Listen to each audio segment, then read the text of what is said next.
CJ Carr has shown flashes of brilliance and a few freshman mistakes, but who better to break down his game than Notre Dame's all-time winningest quarterback? Today, Ian Book joins the show to share what he's seen from Carr, why the Irish offense is so dynamic, and what it takes to lead at Notre Dame.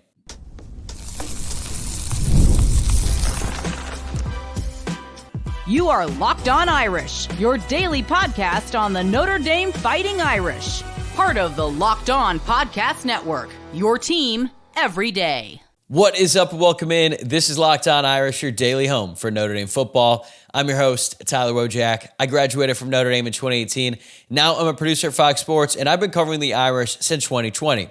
I am thrilled to have you here with me on Wednesday, October 29th, and thanks for getting your day started right here by making this your first watch or listen of the day. If you have not already, be sure to subscribe on YouTube or wherever you get your podcasts, and don't forget to send in questions for Friday's mailbag episode. I am very excited about today's show. In just a moment, I'll be joined once again by former Notre Dame quarterback Ian Book, who is now a recurring guest here on Locked On Irish. Ian shares what he has seen from CJ Carr's first season as a starter, how the Irish offense has evolved since the season opener, and why the mix of playmakers like Malachi Fields, Jordan Faison, and Eli Raridon make the offensive unit so dynamic. Plus, he tells some great stories from his playing days, including how he bounced back from some tough mistakes and what it takes to lead the locker room at Notre Dame. Here's Ian. All right, I'm excited to welcome back Notre Dame's all-time winningest quarterback, Ian Book, to the show. And Ian, to start things off, I'd love to know what it's been like for you being back in South Bend and being able to watch this team develop up close. It's been awesome. I love being back here, especially for the season. It's been an awesome season. Obviously, want the first two games back, but everything else has been trending upwards. And just to be around the program, be in the building, it's been fantastic. This year it's flown by, which is crazy, but it's just been a true honor to have a coach trust me to kind of be back and be in a mentorship role there. Yeah. So how much have you been able to interact with the quarterbacks or other players on the team this season? A decent bit. So, like we spoke about earlier, I'm not doing X's and O's unless they were to ask me on that end. I'm more of a mentor. I'm in the building. I am doing their workouts, sometimes with them, sometimes by myself. I throw to a lot of those guys. I throw every Saturday morning with a lot of the guys that, maybe aren't getting into the game just yet. So throwing to a lot of the freshmen, which has been fantastic, getting on that schedule. But I'm not in their meetings. I try to be there as a mentor, and essentially if I'm in the locker room as a presence there, and if they have questions or want to ask me anything, I love talking to them about the game. But the locker room is a sacred, place. So just being able to be in there is fantastic. And I'm just a resource. If they reach out to me, I try to talk to everybody in there, but if they reach out to me and want to talk about anything, I'm there. So I'm trying to help out on that end. It's been fantastic. I love it. You're not even that far removed from your playing days. So even though it's been a couple of years, has it changed your perspective at all about your experience and what you went through, now seeing a different group go through it, but now you have a little bit more years of wisdom and experience? It's definitely different. I'm getting used to the fan part of this. I didn't know how much goes on for a Notre Dame weekend.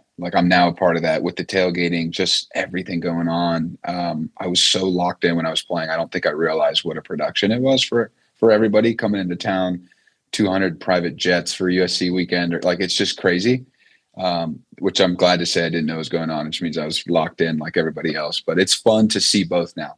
I'm in there. I understand what it's like to play. I now know what it's like to watch these guys get ready day by day. And then to be a fan's fun too. I love watching the games. It's definitely different, but I want to stay around the program, around the game somehow. And it's just been an awesome way to continue my training. Hope to get a call here soon. I'm really able to do a little bit of everything, which is just perfect. So it sounds like you're saying that tailgating all day is about as difficult as it is to play for the team. Yeah, dude. It's so funny. I'm like an old fan now. I don't like the night games. It's too much. It's too much hosting.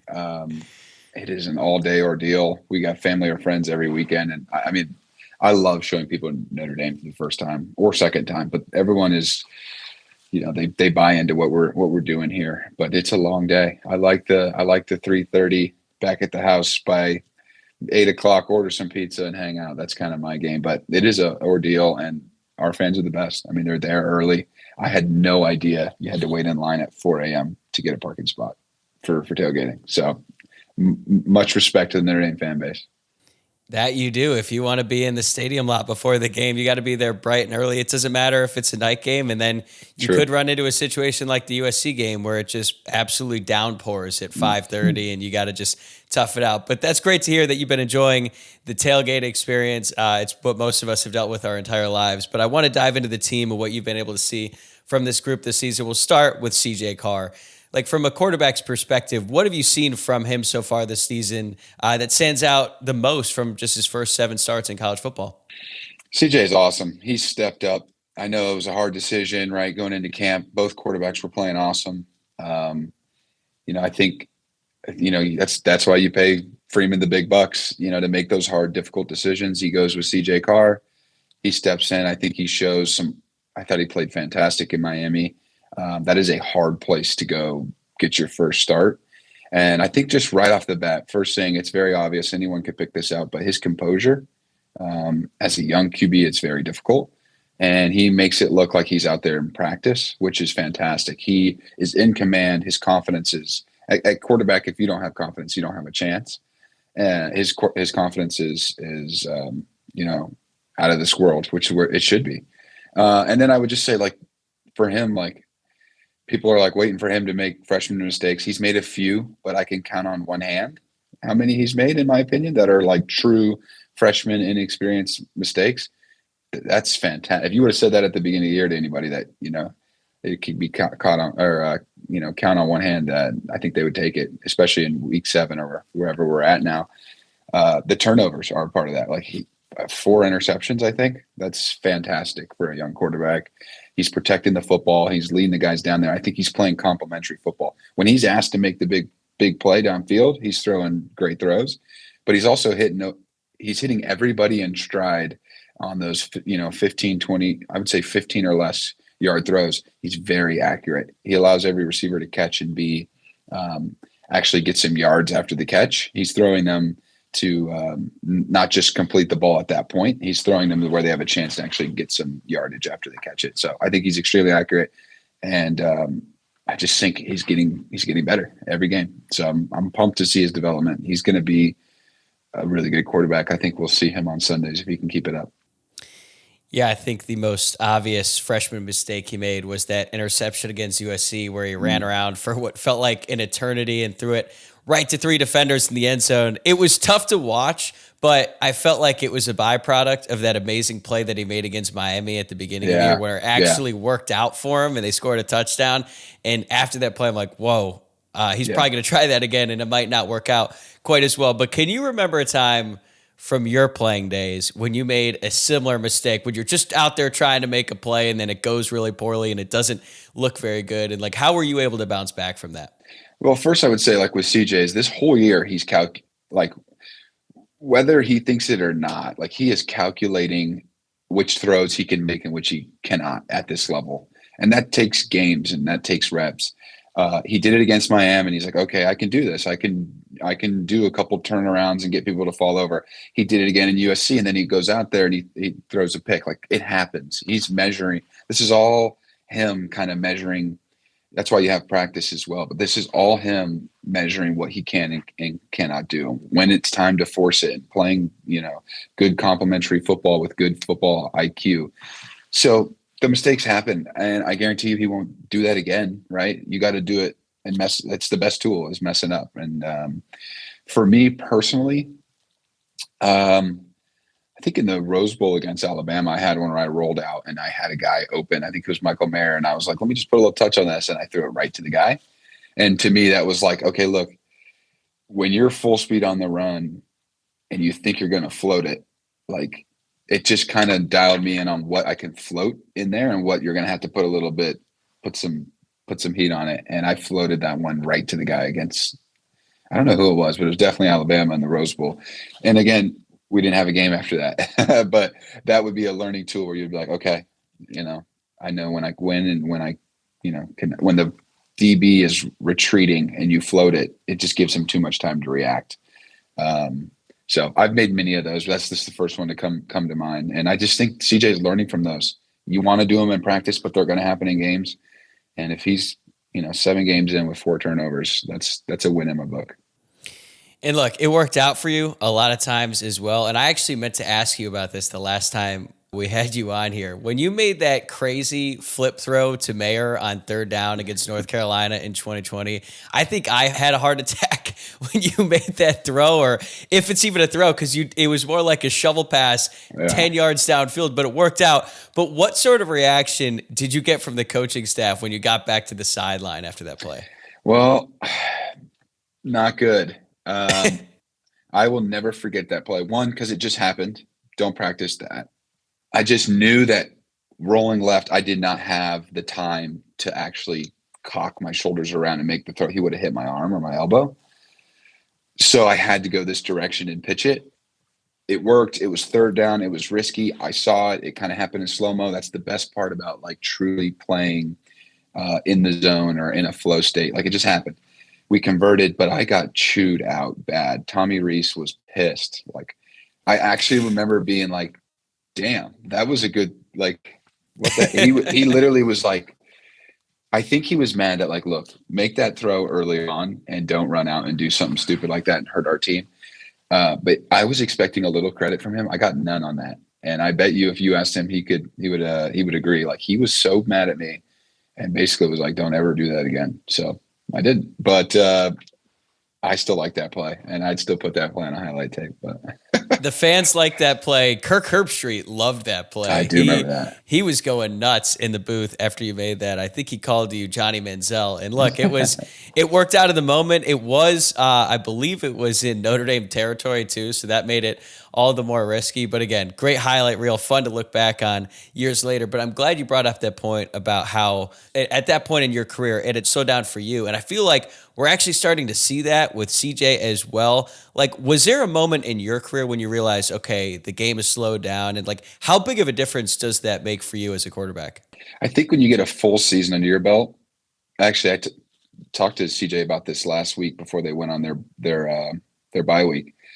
I was like, you're doing great. We were just having a nice chat. And I told him like, yeah, I obviously don't want him looking ahead, but we were just in a good conversation. And I was like, wait to see like what you feel like next year coming into camp with the season under. It's hard to explain. You understand, but it's just a confidence booster knowing like I can do this. I'm doing it at a high level already. Like, let's take our game to another level.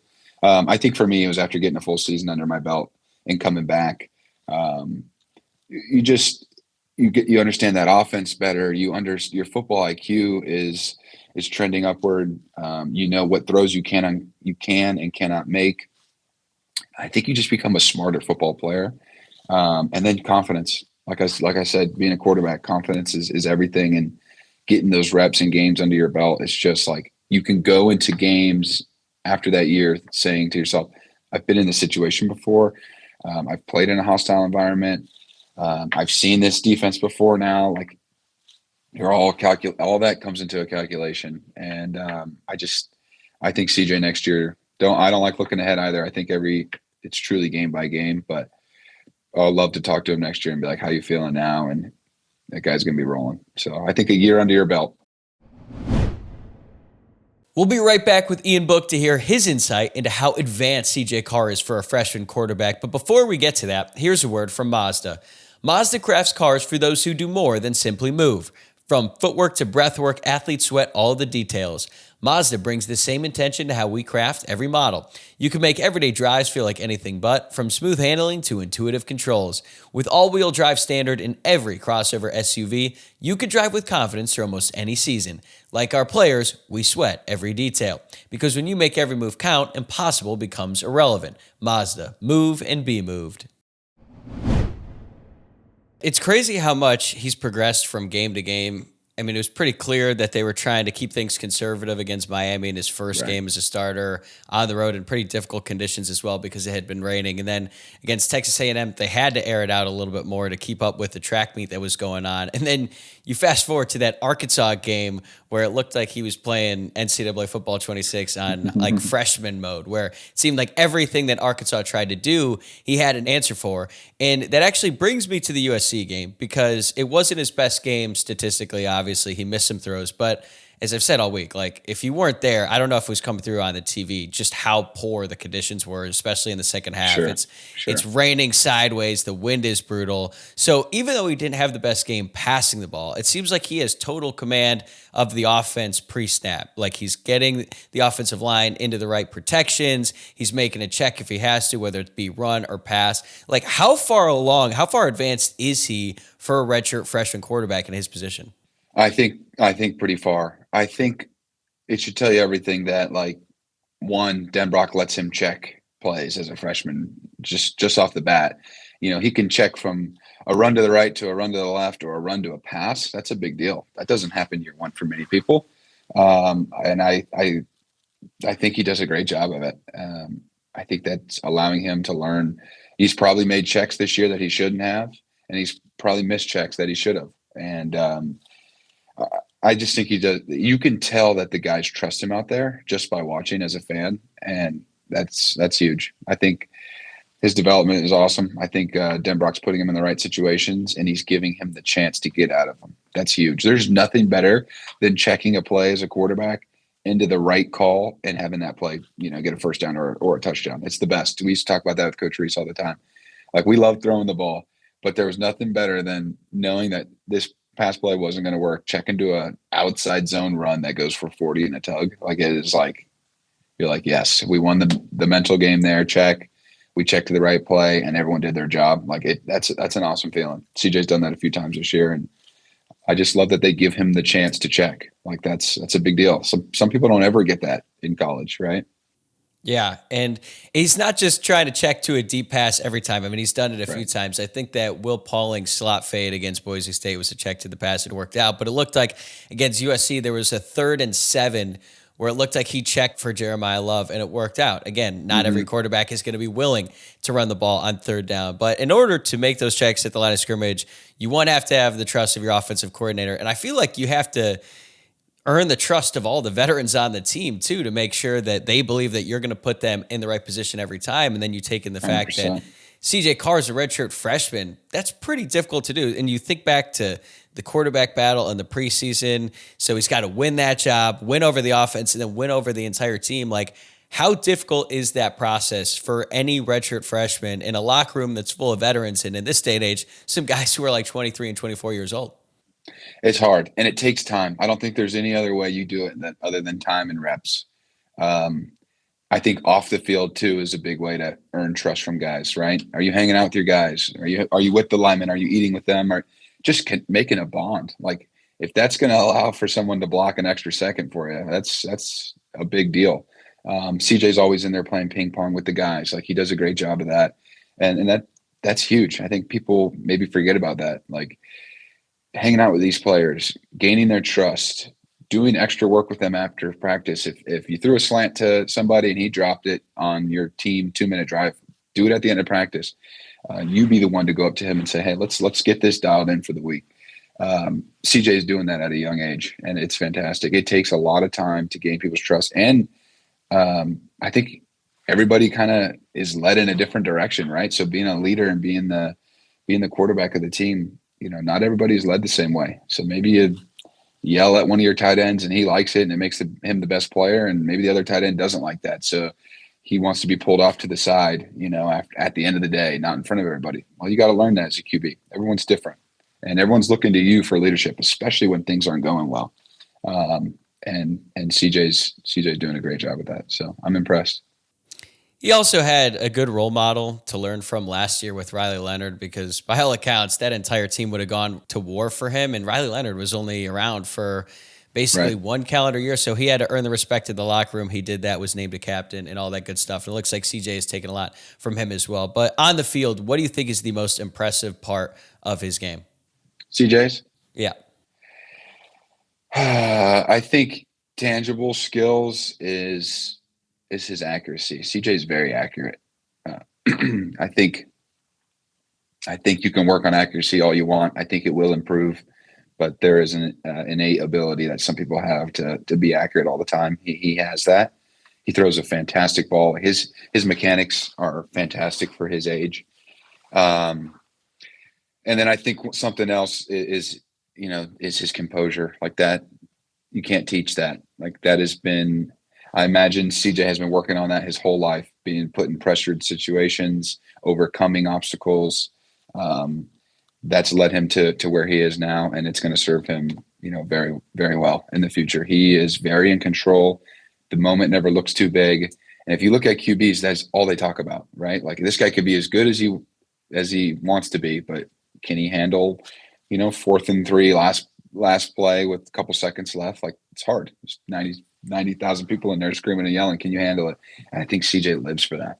And if you want a QB to take you to the next level, that's what you need. So I think those are kind of his two things that will carry him a very long way. I want to stay on the quarterbacks, but ask about Kenny Minchey, because Marcus Freeman actually talked about him quite a bit in his press conference on Monday, and he just basically said how grateful he is to have a guy like Kenny Minchey on the team and how he has done so many things to help out CJ and the rest of the quarterbacks in the entire offense, really, even though he lost that quarterback battle in the preseason. What have you seen from Kenny Minchey since fall camp, where he's had to go through the season as a backup, which I'm sure is really painful for him because, he almost won the job. Yeah. I think when you're in situations like this, like there's two options, right? It's either very obvious that you're pissed all year and you kind of, I guess, disassociate yourself from the team in a way, whether you think you are or not. It's very obvious. It's happened. I've seen it. You're just mad. You stop doing the extra work. You don't hang out with CJ anymore because now it's awkward. I don't see that from Kenny. Kenny's a very positive person. I think he's always having a good time, like enjoys playing football with his brothers, right? And I still see him doing the extra things. I still see him in there, hanging with all the guys. He's ready for his opportunity. And he truly, we've talked about it, in person and on the phone. Like every time he's going to get a chance to play, and he already has a little bit, like every time he goes in there, like his film is his resume and he wants to be ready. The last thing he wants is to know that he's been slacking the last couple weeks and now he's going to go in against Boston College. Well, he's putting his tape together for whatever it is. Like he needs tape. And I just think he knows the importance of how practice for him is everything right now, because when he gets his name called, however that happens, it happens too. It's football. It's a violent game. He needs to be ready. And he knows that. He's talked to me about it. And he's like, look, I'm ready. When it happens, I'm ready. And I couldn't relate to that more. Like that was kind of my career. And I just told him, like, as tired as you are, as boring as it could get, being the 2 and doing scout team, like take every single rep serious. And when CJ's getting the 1 rep, go in the back and act like it's yours and play that mental scenario in your head over and over. It's going to pay off when your name's called, because you're going to get your name called in the weirdest situations. I went in against Georgia on 4th and 7 when Brandon Wimbush had turf in his contacts. Like things happen and you need to be ready. And if you didn't run that play, at least you did in the back when no one was looking, right? So he knows that. And I think he picked that direction of being someone that's going to continue to be locked in. It could be really bad. It could be the other way. Yeah, and I think he got to see firsthand how valuable those reps can be, because Steve Angeli would come in during the second half of a lot of blowouts, and sometimes he would come in with the rest of the ones on offense, and they'd let him go out there and run the full offense out there on the field. And then, college football playoff semifinal game, he's got to come in and run 2-minute offense against a defense that had pretty much dominated Notre Dame all game. He goes out there, looks great. He ends up getting a starting job at a place like Syracuse and was leading the country in passing yards. So you never know how it works out, but it really starts there. But expanding beyond just the quarterbacks, how have you seen the Notre Dame offense grow and improve from the season opening loss to Miami when they were running a lot of RPO and they were keeping things very conservative, to where they are now midway through the year, where they're not afraid to chuck the ball downfield, or if it's like USC and they're playing 4 guys deep every play, they'll just run the ball right down your throat? I think they're playing complementary football. Starting to find their identity as a team, as an offense. That takes time as well. I'm not a defensive guy, but they're playing better. I think they're just playing more confident, just from being a fan and just from watching the game. They're playing with a lot more confidence. You can see it out there. It looks like those guys are having fun, starting to understand, their responsibilities and what's going on. But offensively, complementary. When you have running backs like that, man, there's nothing better. Like, if the team, wants to play 2 high safety every single time, like, we'll run the ball, right? And if they want to come load the box, CJ's going to have a day. and being able to do both is rare. And I think understanding like which playmaker on your team kind of has the hot hand. That's the best part about this running back duo, in my opinion. It seems like there's no, bad blood between those guys. Jeremiah breaks a run, and then Jadarian comes in, and it's like they play so well off each other. And then they pack the box, and CJ throws a back shoulder fade to Malachi. Like it's deadly. I think they're starting to find that identity of complementary football, and CJ's playing so smart, knowing when to take the shot and knowing when to kind of play a little bit more conservative and run the ball. Like that's going to serve them well, especially on this, back end stretch. We'll be right back with Ian to break down how Notre Dame's wide receivers have made this offense so much more dynamic. But before we do, I got to tell you about Peloton. Peloton is shaping the future of fitness with the brand new Peloton Cross-Training Tread Plus, powered by Peloton IQ. It is their most advanced equipment yet, designed to give you real-time guidance and endless ways to move, whether you're running, lifting, or cross-training with your favorite instructors. This is training reimagined. Peloton is built for breakthroughs with tools that help you plan, stay motivated, and reach peak performance. I love how the Peloton IQ system offers real-time strength coaching. It actually tracks your reps, suggests the right weights, and corrects your form, making every rep safer and smarter. The swivel screen is a game changer. You can go from running on the Tread Plus to strength training without missing a beat. And the personalized class recommendations keep you engaged. You get workouts tailored to your vibe and energy level each week. So let yourself run, lift, flex, and push forward. Explore the new Peloton Cross-Training Tread Plus today at onepeloton.com.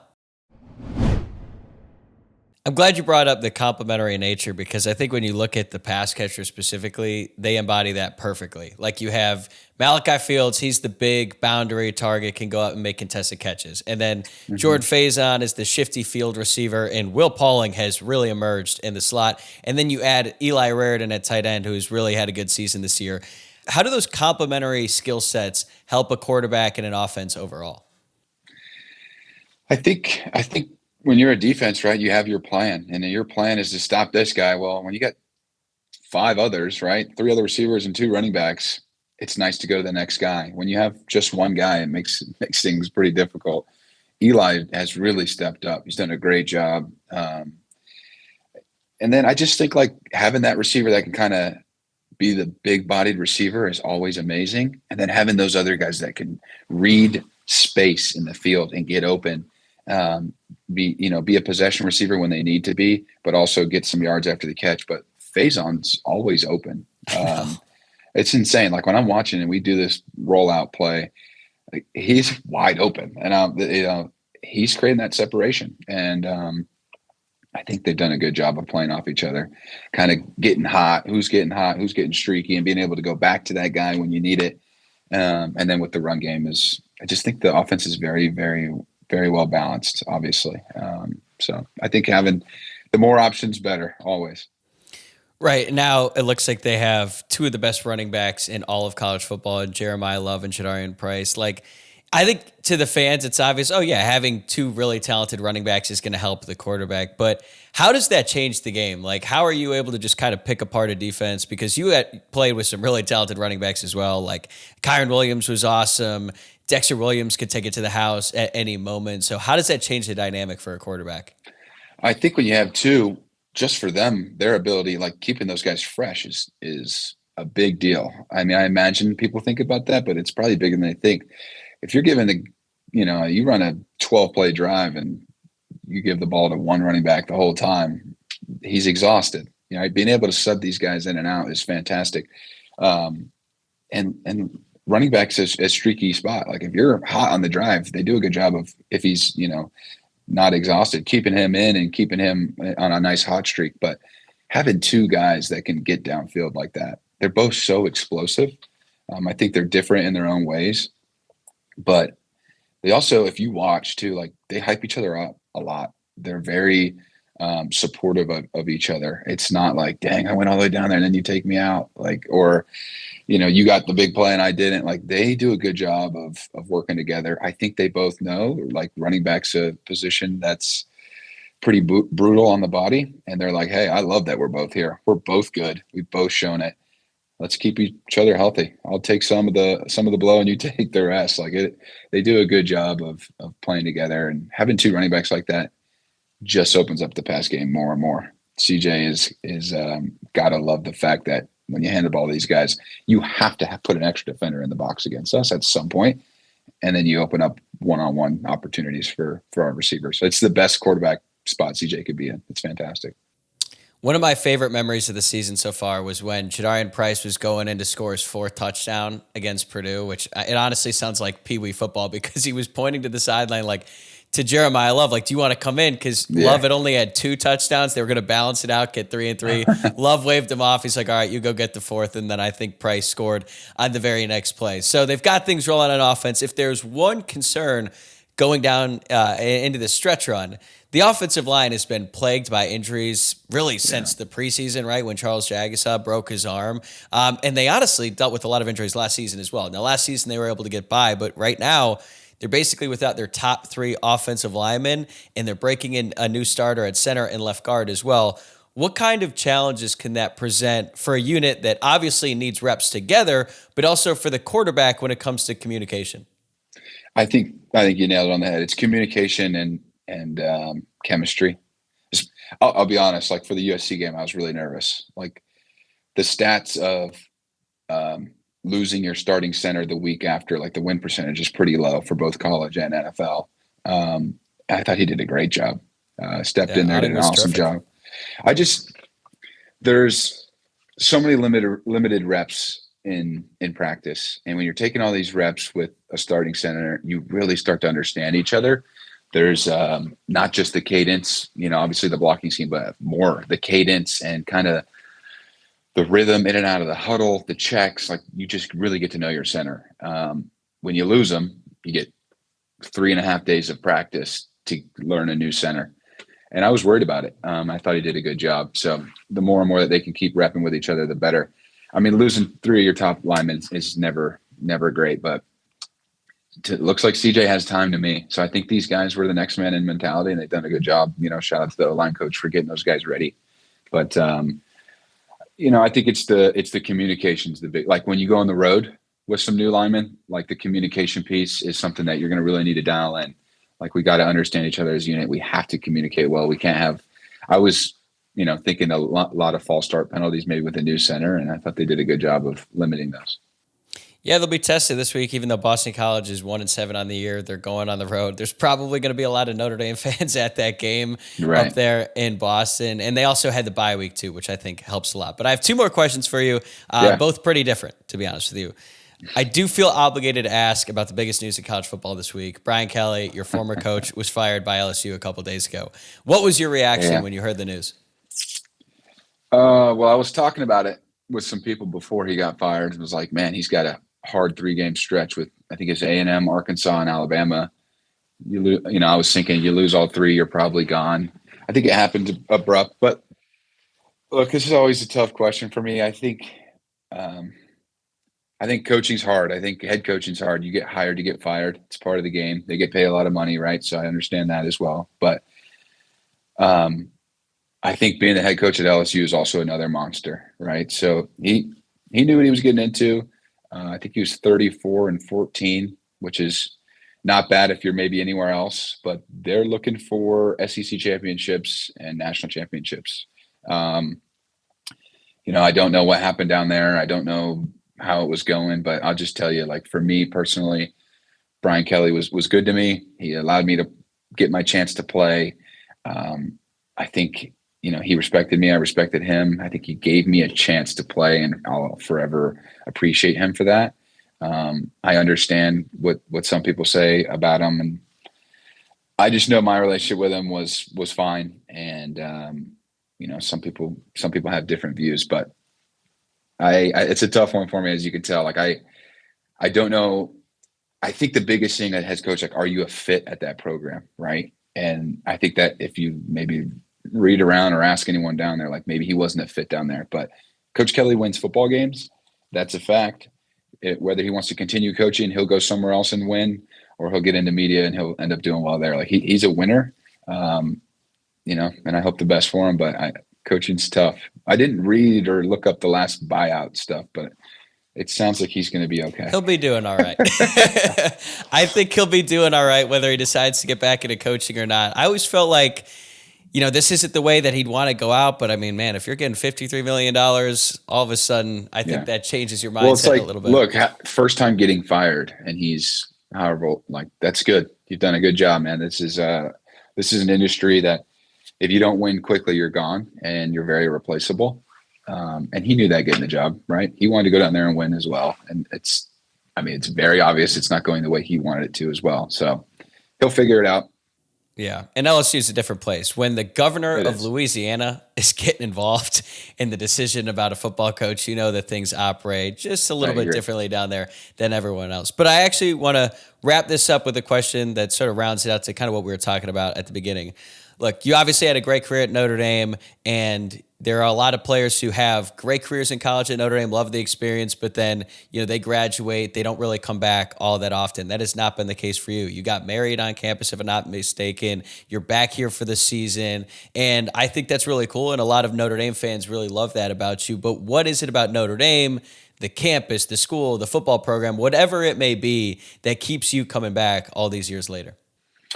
Yeah, Notre Dame, changed my life. It's obviously worked out in a football aspect, but it was more than that. Notre Dame is definitely a different place. I think everyone always says that. It's different, but it's truly hard to explain. I think if you just buy into what Notre Dame has to offer, both, in the classroom, on the field, in the community, in a faith way, just buy in. And Notre Dame can do so much good in the world and for you. And I think, coming from California, I had no idea what I was getting into. I was a Pac-12 guy. I just was West Coast all the way. And I came out here and took a risk, and it's just paid off. And I made so many memories here. And when I had the opportunity to come back here and continue my NFL career by training, and then have a head coach like Freeman, who was like, hey, I didn't even coach you, but come on in and come into the locker room. That doesn't happen anywhere. It just speaks on Notre Dame and who Freeman is. For him to allow me to be in such a sacred place. You can ruin locker rooms with the wrong person in there. He allowed me to come into one. And I thought that was so cool. And I had to take this opportunity. And now I'm back as a fan, still involved with football, with Notre Dame as a mentor role. It's the best of both worlds. I love being out here. As it starts to get really cold, I'll head back to California, but it's been fantastic. I love what Notre Dame has to offer. And I just want to stay involved with this program, some way, somehow. So it's definitely been an awesome, 6 months so far. So that's a perfect note to end it on. Ian, I really appreciate you taking the time to come on and share your insight as well. It's always great catching up and hearing your perspective about this team and this university. Best of luck to you as you keep pursuing your next opportunity. We're all rooting for you. And thanks again. Awesome. Thanks, Tyler. Appreciate it. All right, that's a wrap for this episode. Thanks again for making this your first watch or listen of the day. Before you head out, please subscribe on YouTube or your preferred podcast platform. And also give this video a like or rate the podcast 5 stars and leave a review. It really helps us grow. And don't forget to submit those mailbag questions too. As always, you can submit yours in the YouTube comments, or you can hit me up on X at LockedOnIrish or on Instagram at LockedOnIrishPod. I'm going to be right back here tomorrow morning with my full preview and predictions for Notre Dame's upcoming matchup against Boston College. I'll see you then.